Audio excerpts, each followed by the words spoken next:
टिप्पणी नहीं, ये हिंसा फैलाने का काम कर रहे हैं, आपराधिक शब्दों का प्रयोग कर रहे हैं, इनके खिलाफ मुकदमे दर्ज हो रहे हैं और उसके बावजूद भी भारतीय जनता पार्टी की केंद्र में सरकार है, एक शब्द भी नहीं बोल रही है कि इन्होंने गलत बोला।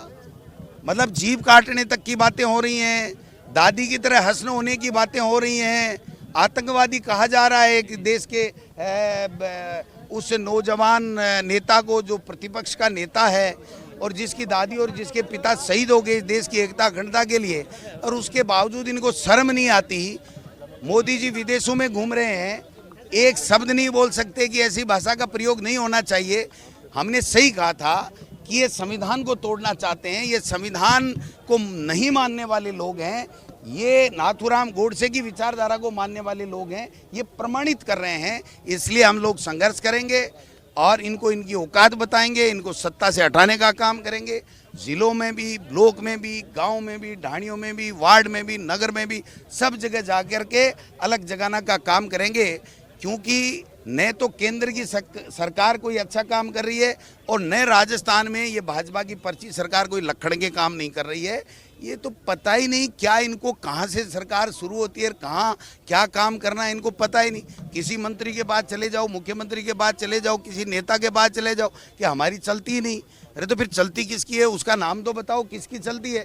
तो जनता के लिए कोई एक योजना नहीं, कोई बजट कुछ भी था नहीं, जो था उसकी भी पालना नहीं, कोई काम नहीं, ब्यूरोक्रेसी पूरी तरीके से हावी है और इस तरह के अनर्गल बयानबाजी कर रहे हैं सबके खिलाफ।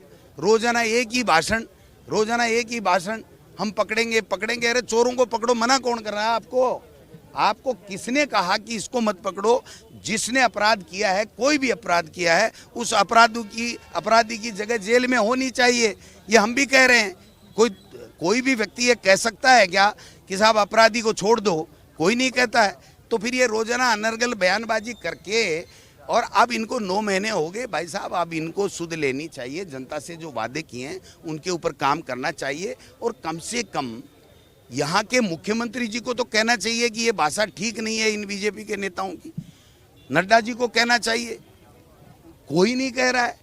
मार देंगे, काट देंगे, ऐसा कर देंगे, वैसा कर देंगे, दंगा फैला देंगे, यही काम बचाएगा तुम्हारा? जो मूल स्वरूप है ना भारतीय जनता पार्टी और आरएसएस का, उसकी बातें ये लोग बात करते हैं जो कतई बर्दाश्त नहीं करेंगे।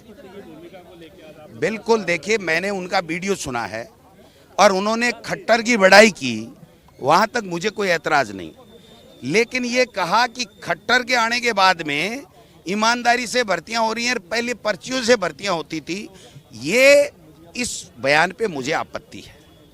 वो कैसे क्लीन चिट दे सकते हैं किसी को और कैसे किसी को चोर बेईमान बता सकते हैं? वो संवैधानिक पोस्ट के ऊपर बैठे हुए हैं। केवल वहाँ का केंद्र का मंत्री उनके प्रोटोकॉल में आया है, लेकिन हरियाणा के बॉर्डर के ऊपर हरियाणा की वोटों को प्रभावित करने के लिए अगर संवैधानिक पद पे बैठा हुआ व्यक्ति अगर किसी तरीके की इस प्रकार की बात करेगा जिससे संवैधानिक संस्थाओं के पद के ऊपर आंच आएगी, तो हम लोग जरूर ये चाहेंगे कि उस गरिमामय पोस्ट की गरिमा बनी रहे। इसलिए मैंने आग्रह किया है, वो मानेंगे अच्छी बात है, नहीं मानेंगे तो हम दूसरा रास्ता अख्तियार करेंगे। कर ही नहीं पाएंगे, ये जुमला है। 15 लाख रुपए, 2 करोड़ लोगों को प्रतिदिन रोजगार, उसी तरीके का एक जुमला ये है। क्योंकि हमने देखा महिला आरक्षण का सब दलों ने पास करके राज्यसभा और लोकसभा से पास हो गया, लेकिन आज कोई भी व्यक्ति ये नहीं कह सकता कि ये लागू कब होगा। ये तो पास ही नहीं होगा लोकसभा और राज्यसभा में, और ये संविधान का संशोधन कर नहीं पाएंगे।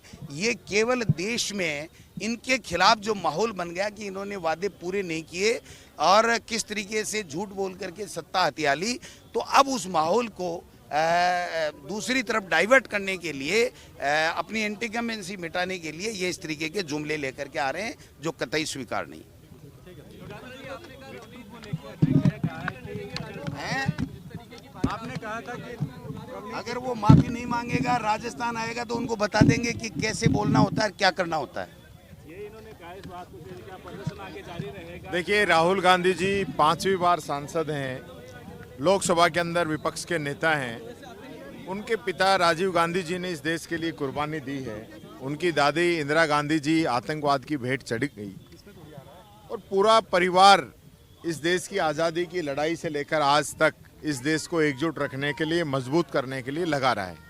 आज जिस प्रकार की भाषा बीजेपी के मंत्री, उनके केंद्रीय मंत्री, राज्यों के मंत्री, सहयोगी दलों के विधायक राहुल गांधी जी के खिलाफ जो बोल रहे हैं, उनको आतंकी बता रहे हैं, उनका मर्डर करने की धमकी दे रहे हैं, उनकी जबान काटने की शर्त लगा रहे हैं, उसको 11 लाख का इनाम घोषित कर रहे हैं। और इन सब बातों को लेकर नए प्रधानमंत्री नरेंद्र मोदी जी, नए अमित शाह जी कोई एक्शन ले रहे हैं।